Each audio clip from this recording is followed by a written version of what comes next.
Bileziği var gördüm. Yarışan mı değil? Palatka iyi baba. İki tane dinozor. Döndü şimdi döndü.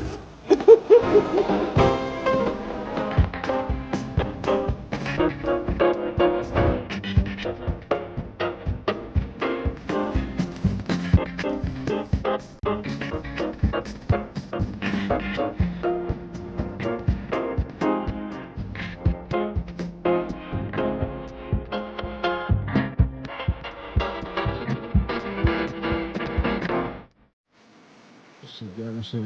Çaydan geldik.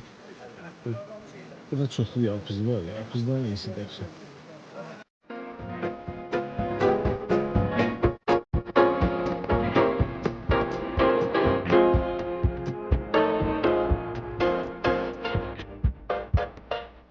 Dostlar bugün kampa geldik. Həqiqətən çox maraqlıydı. Görmədiyimiz yerlərdə ilk gəldiyimiz bu kəndə mən birinci dəfə gəlirəm. Çayın axınla getdik. Bir maraqlı bir şəlaləyə çıxdıq. Orada üzdüyü çox dərin idi. 3 metr dərinliyi var idi. İndi isə dostlarla kampdayıq. Tonqal ətrafında yığışmışıq. Həm gün ərzində keçdiyimiz maraqlı hisslərdən danışırıq. Həm də hamının bir xatirəsi var, ünlü ortaq dostluqlar var. Özümüz manqal düzəltmişik, oradan da kəllər çəkir dostlar.